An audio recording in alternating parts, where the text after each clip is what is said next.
Yun, ipakita ko po ulit sa inyo yung aking itinanim na luya.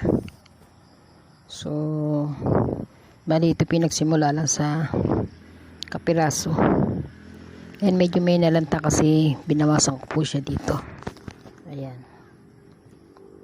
Ting magluluto po ako, binabawasan ko lang siya yan. Pero ano po yan? Yan, dumi-kami ko. Nag-aanak-anak din po yan. Kaya kung makikita nyo may laki po ng kanyang laman. Marami po yan.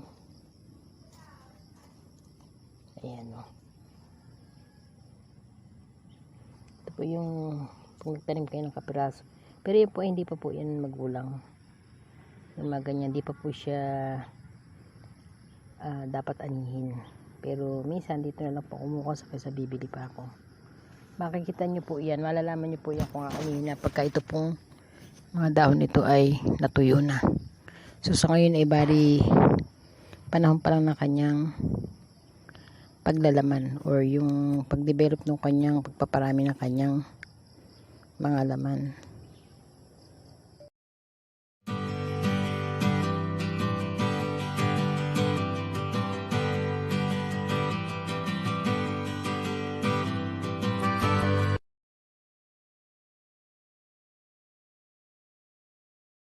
Ayan o. Nakikita nyo din po. Ayan. Simula lang po yan sa konti. Ayan, pero tingnan nyo. Dumami na po sila ng dumami ngayon. Ganyan. Ito po yung huli ko pong tanim to. Nakapirasong luya lang. Kuprasong laman. Tumubo na. So ito bali anak lang po yan. Nag-anak dumami. Parang magkahalutulad po dito sa pagdami ito ay yung gabi. Yung gabi ganito din po yun. Kumbaga pag tinanim nyo po siya ng kapiraso, nag-anak po siya sa dun din po sa laman niya. So medyo nabawasan na ito kasi pag nagluto ako ng kailangan ng luya, pumipiraso lang po ako dito. Pero yung piniraso ko na po yung kahit ikinat ko dito yan, maghihilom po yan at magsusupling uli gaya niya na yan o. Nagkaroon uli siya ng supling. Pero kinat ko po yan dito. Naghilom po yung kanyang pinakabalat. So yan po yung karakteristik po ng luya. So kung mapapansin nyo yan o. Ang dami tinubuan ng paging. So ang dami po ayan o. Ayan. Sa konting tubo lang po yan or konting laman na aking itinanim. Ayan o, nagkakaroon po siya ng supling ng sprout, ayan, or ng suloy. So ayan, masarap po magtanim ng sariling tanim na luya. Ayan o, ito po yung mabisang or masarap ipanlak sa mga ulam-ulam at pwede din pong sa labat. So ayan o, nagtanim lang po ako ng konti dyan mga kaprasong laman, tumubo na po siya ng napakarami.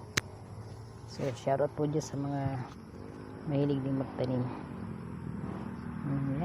Ayan po ang aking sharing for today sa aking pong luya.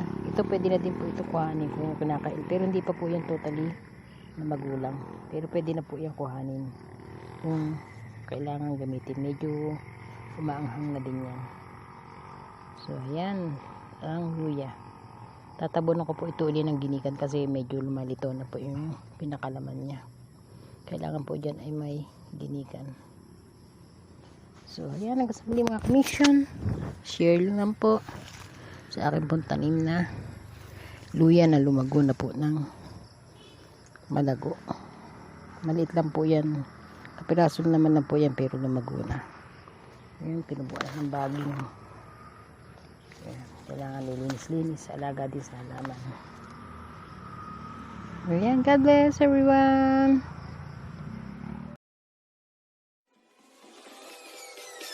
Peace.